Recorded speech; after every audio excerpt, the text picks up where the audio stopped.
चाहे सवर्ण हो, चाहे ओबीसी हो, चाहे एससी एसटी हो, किसी के साथ भी भेदभाव हो तो शिकायत करने का अधिकारी है, कर सकता है। कितने सही शिकायतें हैं, कितने झूठी शिकायतें हैं। अगर झूठी शिकायतें की गई हैं तो उनके विरुद्ध दंडात्मक कार्रवाई भी होनी चाहिए। नियम में बदलाव होना चाहिए और एक विशेष जाति को टारगेट करना।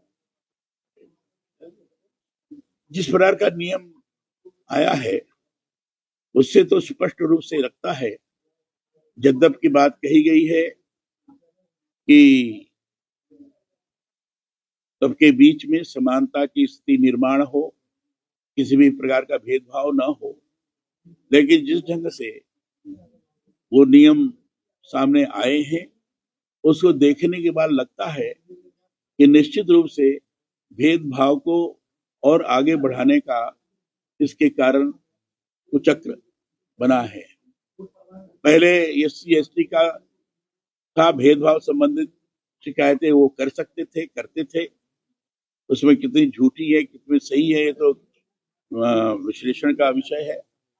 लेकिन अब साथ साथ ओबीसी को जोड़ा गया है तो स्वाभाविक रूप से लगता है कि फिर बाकी के सब लोगों को क्यों न जोड़ा जाए। किसी के साथ भी भेदभाव हो, चाहे कोई भी हो, चाहे सवर्ण हो, चाहे ओबीसी हो, चाहे एससी एसटी हो, किसी के साथ भी भेदभाव हो तो शिकायत करने का अधिकारी है, कर सकता है शिकायत। अब उसमें देखने की आवश्यकता है कि कितने सही शिकायतें हैं, कितने झूठी शिकायतें हैं। अगर झूठी शिकायतें की गई हैं तो उनके विरुद्ध दंडात्मक कार्रवाई भी होनी चाहिए, क्योंकि नियम के अंतर्गत ये प्रावधानित नहीं है। झूठी शिकायतों के खिलाफ कोई दंड का प्रावधान ऐसा नहीं है। हमारा कहना है झूठी शिकायतों के खिलाफ भी दंड का प्रावधान होना चाहिए। तो ये चीज नहीं है, हमारा कहना है ये होना चाहिए।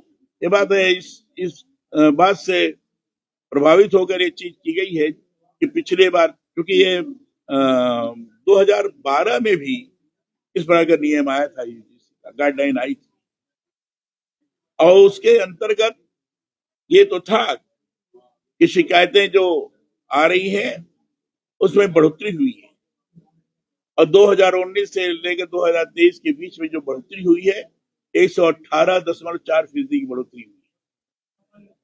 लेकिन जो विद्यार्थियों की संख्या है उनके अनुपात में बढ़ोतरी देखें तो बहुत कम है, नहीं के बराबर मानी जाएगी।